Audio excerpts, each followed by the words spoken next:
15 years. 15 years. And she locked the door before I even reached the steps.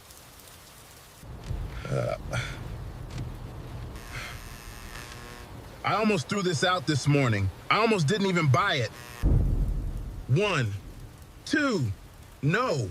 No, that can't, that's my numbers. Those are my numbers.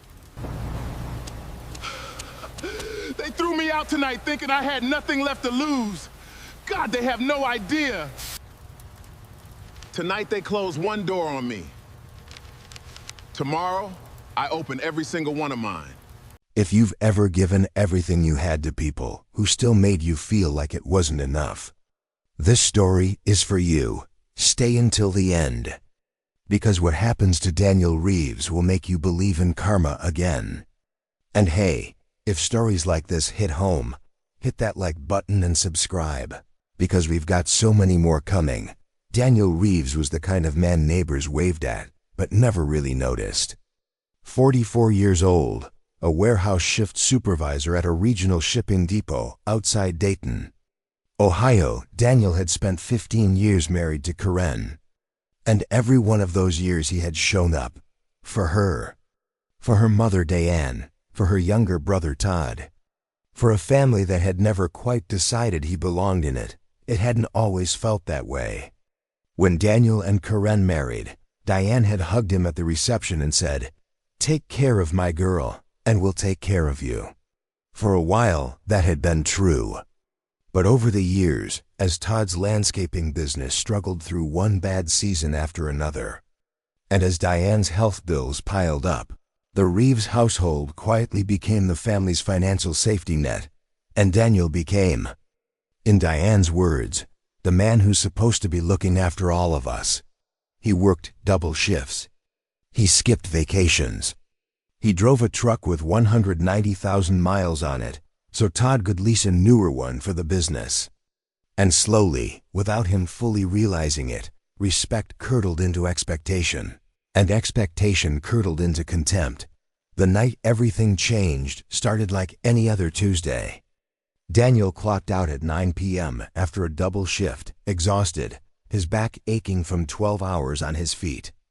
On his way home, out of a habit he barely thought about anymore, he stopped at the gas station on Route 4 and bought a Powerball ticket, the same numbers he'd played for 11 years.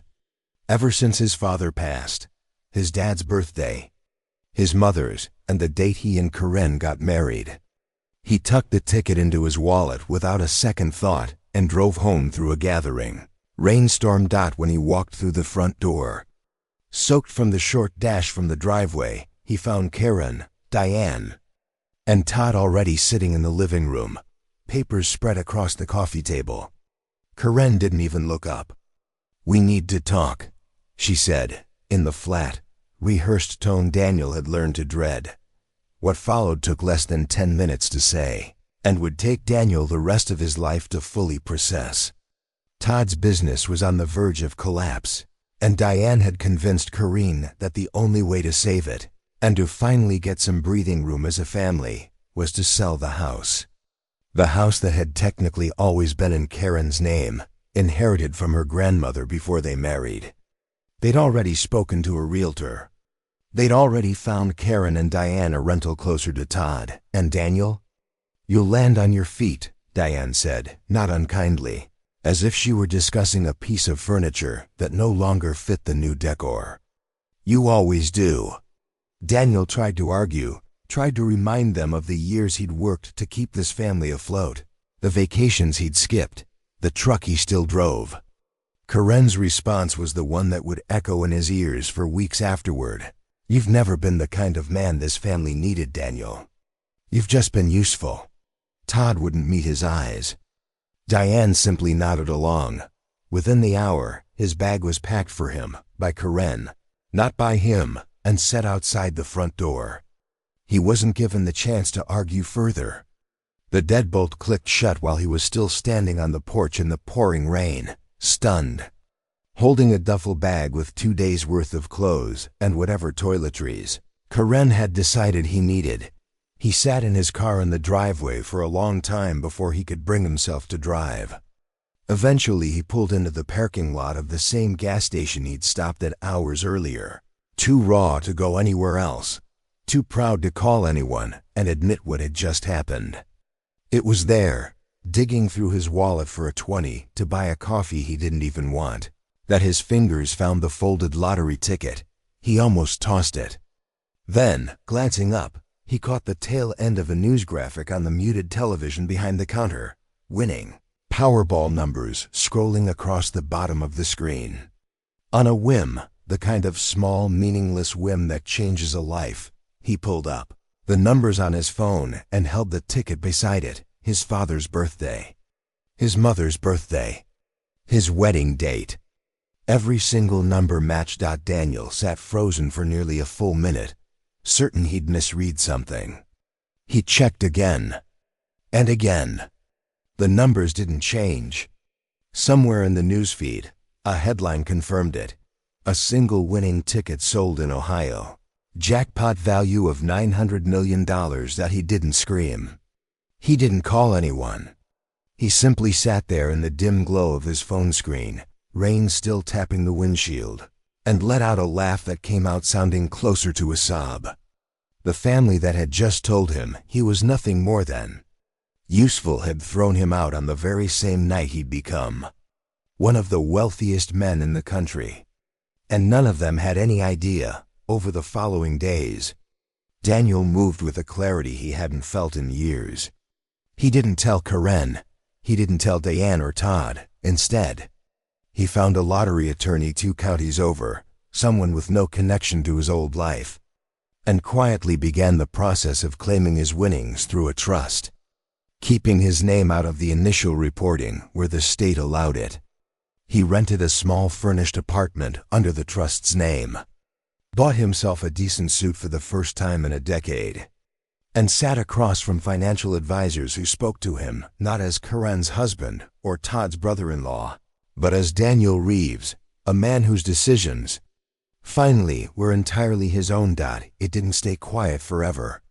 Word trickled out, as it always does in small towns.